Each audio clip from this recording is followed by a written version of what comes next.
Have y'all ever noticed that Nintendo's never had difficulty settings, or achievements, or protagonists that talk, or Roblox?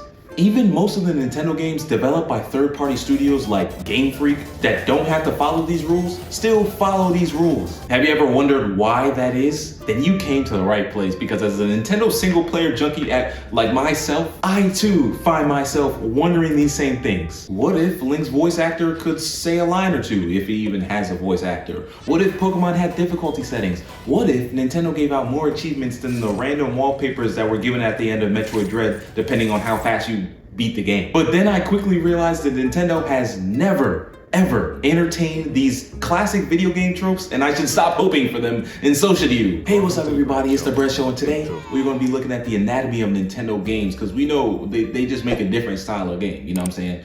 God of War is a style of game. Ghost of Tsushima, they have a style of game, you know, but they're not like Nintendo games. And it kind of makes sense, because when you're buying a Nintendo product, you kind of know what you're gonna get and what style of game you're gonna get.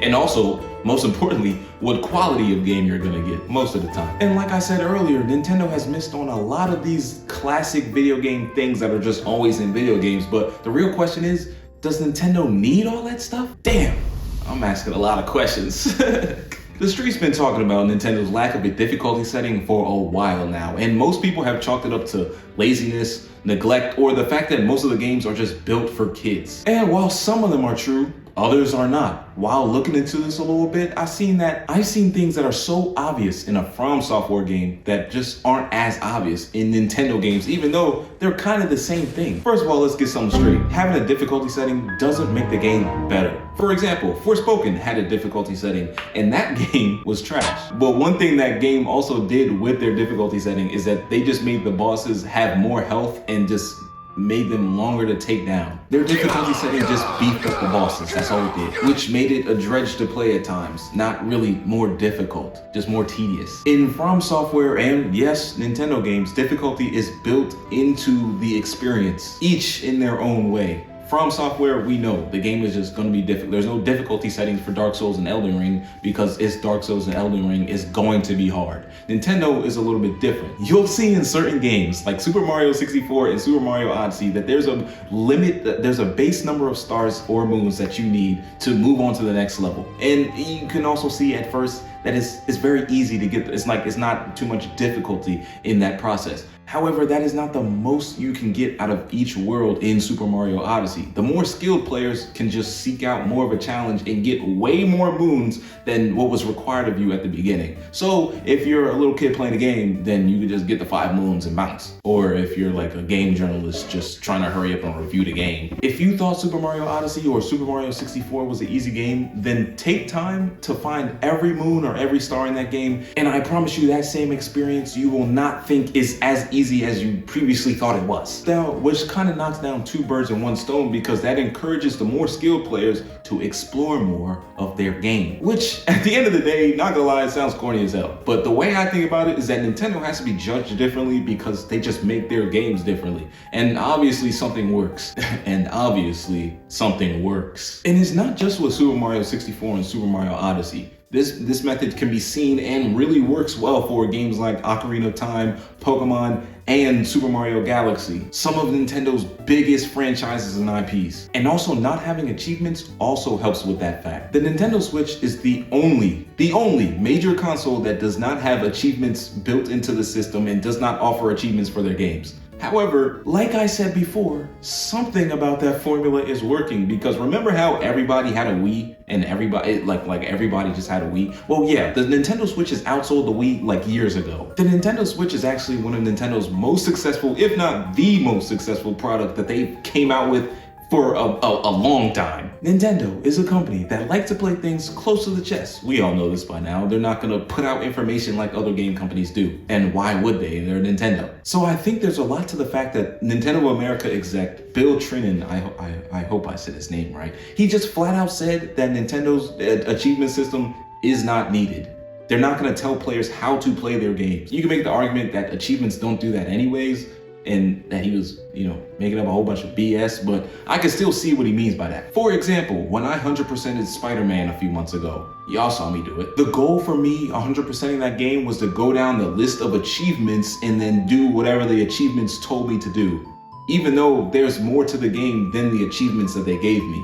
So even though I technically 100% of the game, there's probably something in there that I haven't seen. So I guess I kinda see the achievement argument. But without the achievements, whether you plow through it like a game journalist or you take time for it to marinate, you can spend time on it and get every penny's worth by design. But that's not even the end of the achievement thing. The Nintendo Switch doesn't, if you had a Switch, you notice that the Nintendo Switch doesn't even have a system for achievements on the console. It does not have a cloud-based achievement system like PlayStation does or Xbox does, where you get a new PlayStation or Xbox and all of your achievements and points get tracked over time. The Nintendo Switch does not even have that. Mario, Link, Samus, Lormac, Red from Pokemon, all of these protagonists have one thing in common, and that's they don't say not a damn word. But believe it or not, that's all part of the anatomy of a Nintendo game too. But I'd say that this one is kind of more of a well-known fact, so I won't get too much into it. But that eerie silence of the protagonist is purposeful. It's basically meant for, and this is well documented, it's basically meant for players to superimpose themselves onto the characters they're playing. Instead of making decisions as you would think Link would want to, you just make the decisions as you want to. There's not too many decisions in the Zelda game though.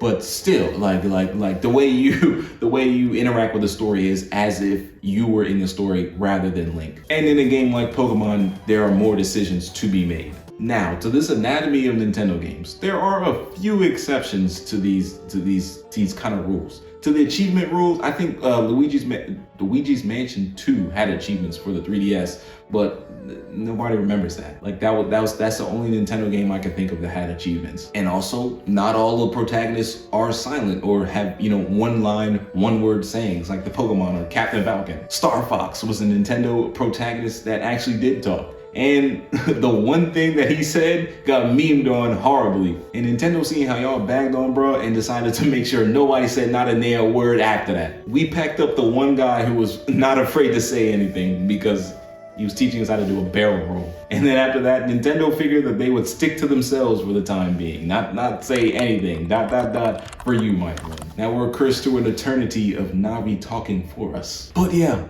that's the video on the anatomy of Nintendo games. You know what I'm saying? We buy Nintendo games all the time, and we notice that Nintendo games have like a standard of quality that they generally hit every time. Kind of like similar to like a Disney movie, or even dare I say, a Studio Ghibli movie.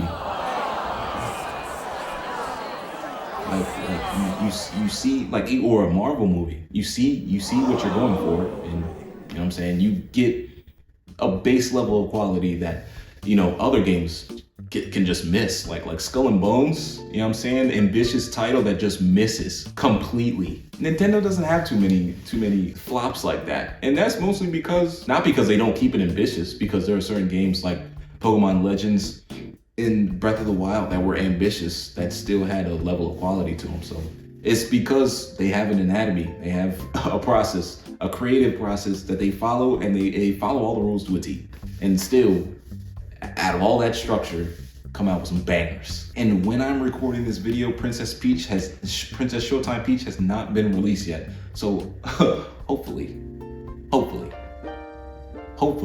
everything I'm saying stays true for the Princess Peach stuff. So yeah, thank y'all.